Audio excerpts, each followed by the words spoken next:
a exposição daquilo que o Senhor tem colocado no meu coração nesta oportunidade, reconhecendo que estamos diante de parte de uma das histórias mais conhecidas de toda a Bíblia Sagrada.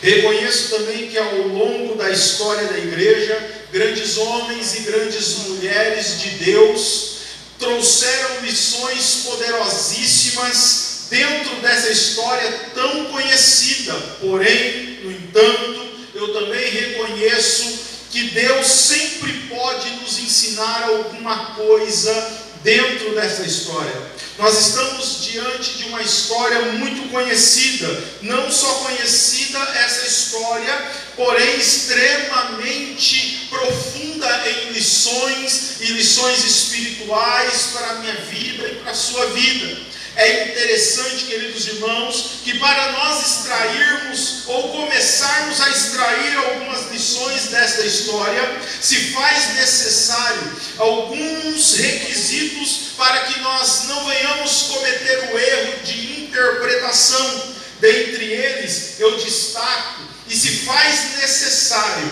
que nós venhamos então cuidar de alguns detalhes, para que nós venhamos então entender aquilo que Deus verdadeiramente quer dizer dentro dessa história. Dentre eles eu destaco um principal, que é de nós nos situarmos ao tempo. Ou seja, nós precisamos, antes mesmo de aplicarmos algumas lições, precisamos conhecer ou nos lembrar do que estava acontecendo quando isso se deu.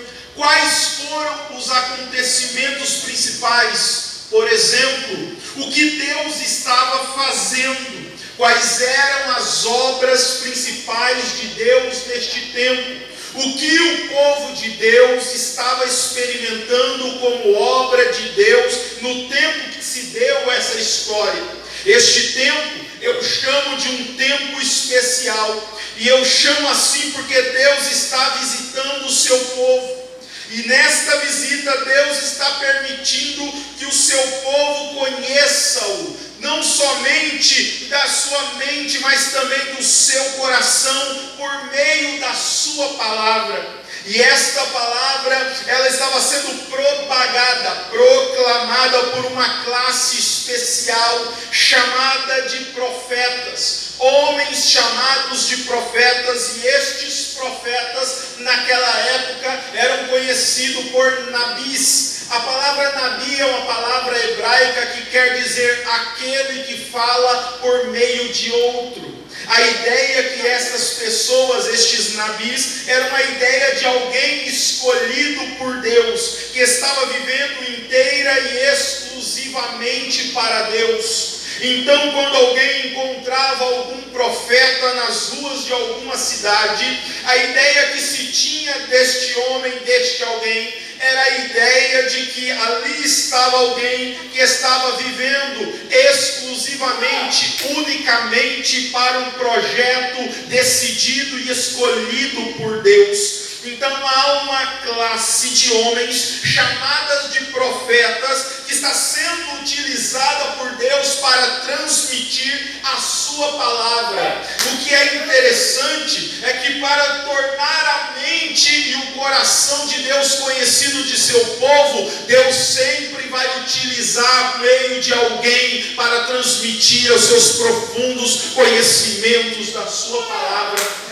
Agora, de todos estes profetas, um vai se destacar, e o seu nome é Eliseu. Eliseu não se destaca por obra de uma casualidade. Eliseu não se destaca por um acidente de percurso, não. Eliseu se destaca por algumas razões. E qual é a primeira, pastor Geisiel? Primeiro, Eliseu se destaca porque ele é chamado por Deus. Segundo, Eliseu se destaca porque ele é separado por Deus. Terceiro, Eliseu se destaca porque ele é escolhido por Deus. E quarto lugar, Eliseu se destaca porque ele é confirmado por Deus. Porque uma coisa é ser chamado e outra coisa é ser confirmado por Deus. Você pode ser chamado aqui nesta noite, mas a confirmação ela não se dá da noite para o dia. A confirmação transformação, ela é fruto de tempo, ela é fruto de perseverança, ela é fruto de fidelidade da pessoa ao plano que Deus tem estabelecido a ela. E isso é muito mais do que isso. Eliseu vai se destacar porque Eliseu era submisso ao seu líder espiritual, o chamado profeta Elias. Isso é tão verdade, queridos irmãos, que já no final do ministério do profeta Elias, a Bíblia vai nos mostrar momentos antes do profeta Elias ser arrebatado. A Bíblia vai nos informar que os filhos dos profetas, eles se aproximam ao profeta Eliseu para cortejá-lo, para bajulá-lo, e dizem assim: você não está sabendo, Eliseu, que o tempo de Elias acabou? Em outras palavras, eles estavam dizendo o seguinte: Elias, agora o tempo dele acabou, o tempo de Elias já era, agora é o seu tempo, você é a bola da vez, chegou agora a sua hora, deixe Elias para lá e vamos nós então montar o nosso próprio grupo de profetas. Então Eliseu responde dizendo: não, aonde Elias for, eu irei também, aonde Elias parar, eu pararei também, e aonde Deus se manifestar, ali estarei servindo ao meu líder espiritual. Esta atitude nobre de submissão e fidelidade, Elias vai fazer uma proposta arrojada, uma proposta ao profeta. E olha só que proposta foi essa: de me pede o que quiseres, que eu, se você me ver ser tomado, você vai receber. E o que Eliseu disse para Elias, queridos? Aquela frase famosíssima: eu quero porção dobrada do teu espírito. Agora preste atenção e pondere: quando Eliseu pede porção dobrada do espírito de Elias, ele não estava pedindo porção dobrada do Espírito Santo de Deus. Primeiro porque o Espírito ali não está com E maiúsculo, está com E minúsculo, e se fosse o Espírito Santo de Deus, teria que estar com E maiúsculo, mas não está. E em segundo lugar, quem é capaz de comportar o dobro do próprio Deus dentro de si? Nós não conseguimos comportar nenhum por cento de Deus dentro de nós, o que dirá o dobro de Deus dentro de nós? Em terceiro lugar, se o Espírito Santo de Deus é o próprio Deus, então Deus não se multiplica. Então não tem porção dobrada do Espírito Santo de Deus, porque você não consegue multiplicar aquele que é tudo em todos e em todo lugar. Deus está aqui, Deus está na tua casa, Deus está no meio da tua família, Deus está passeando no meio desta igreja, porque Deus é tudo em todos e Ele está no meio de você. Se você sente a presença dEle, se você entrou aqui para adorar, abra a tua boca e dá o melhor glória a Deus que você puder. Mais do que isso, Eliseu não pediu porção dobrada da unção de Elias. Por quê? Porque a unção não era de Elias, a unção é de Deus. E quem é que dá a unção ao homem? Não é outro homem. Quem dá a unção ao homem é o dono da unção. E o dono da unção não é o homem, é o Deus Todo-Poderoso. Então eu não podia pedir a unção que está sobre Elias. Se eu fosse você, eu já começava a abrir a tua boca para adorar. Porque se Deus quiser te ungir aqui nessa noite, não tem capeta dos infernos que pode impedir. Porque Ele é o dono da unção. E Ele começa a te ungir nessa noite. Ele não eu ministro sobre a tua vida. Ah, querido, deixa eu profetizar na tua vida. Eu profetizo saúde, força, graça. Eu profetizo a unção e a graça de Deus entrando dentro da tua casa, do teu lar. Ah, querido, a unção de Deus se manifesta em cada um de nós.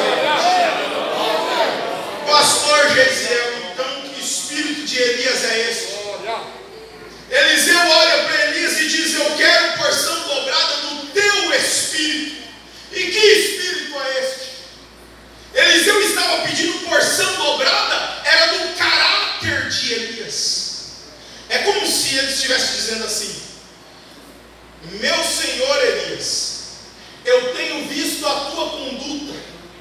E eu tenho visto que o Senhor teve oportunidades de se corromper e não se corrompeu. Eu vi que o Senhor teve a oportunidade de se favorecer com o seu ministério e não se favoreceu. Eu vi que o Senhor teve a oportunidade de mentir e não mentiu, que teve a oportunidade de enganar e não enganou. Eu sei que tu és um homem de caráter, e se for para mim começar o meu ministério, eu quero começar o meu ministério com o dobro do teu caráter. Será que ele recebeu, irmãos? É só nós olharmos o capítulo de número 4 do texto que nós lemos. O texto do capítulo 4, ele faz menção de 4 histórias: viúva do azeite, a mulher sunamita, o veneno na panela e a multiplicação dos pães. É interessante as 2 primeiras histórias, por quê? Porque Eliseu é utilizado por Deus para multiplicar o azeite de uma viúva pobre. Mas o próximo texto, a próxima história, a Bíblia faz menção de uma mulher rica, a mulher sunamita. Mas o que é interessante mais ainda é que os textos não estão em ordem cronológica, não aconteceram um em seguida do outro. Houve um tempo para que isso acontecesse. Isso é o que, meus irmãos? Deus usa Eliseu para ser bênção na vida de uma mulher pobre, mas Deus também usa Eliseu para ser bênção na vida de uma pessoa rica. Isso é o que? É a manifestação do caráter de Deus na vida de uma pessoa. Só quem quer a manifestação do caráter de Deus na sua vida, levanta a tua mão, joga a mão para cima e adora o Todo-Poderoso. Eliseu tinha uma escola de profetas. O homem que morre era um dos servos, era um dos obreiros de Eliseu. E a palavra teu servo, ela entra em destaque, porque a mulher chega e dá testemunho do marido e diz: o meu marido, teu servo, morreu comigo. A palavra teu servo fala de alguém que está trabalhando, porque Deus não trabalha com preguiçoso. Deus só trabalha com quem tem força de vontade. Ah, pastor, mas é que você não conhece a minha história. Eu já entreguei um currículo no ano passado. Agora estou aqui deitado na rede esperando o milagre acontecer, cantando o 115 da harpa cristã. Meu querido, Deus faz um milagre acontecer dentro do âmbito do impossível, mas no âmbito do possível é eu e você que nós temos que fazer. Então a palavra fiel fala de alguém que está trabalhando. Ele temia ao Senhor. Isso significa que ele era fiel a Deus. A esposa é quem dá testemunho do seu marido. Ei, querido, quantos crentes fiéis estão aqui nessa noite, que já passaram por prova, já passou por luta, já passou por tanta adversidade, quantas lágrimas já rolaram no seu rosto, ainda quem sabe nessas orações da madrugada já perguntou: até quando que eu vou estar passando por isso, por essa aflição? Mas em nenhum momento negou a sua chamada, em nenhum momento negou a sua fé. Isso manifesta a tua fidelidade ao Todo-Poderoso. Se tem algum fiel aqui, então adora o Todo-Poderoso, porque ele se faz presente neste lugar. Quando nós nos obrigamos, isso aqui é interessante. A palavra fiel no dicionário Aurélio significa: fiel é aquele que cumpre aquilo a que se obriga. Quando nós nos obrigamos a servir a Deus, ninguém te obrigou a ser crente. Então, não seja um crente meia boca. Ninguém te obrigou a aceitar Jesus. Então nós precisamos ser fiéis ao Todo-Poderoso.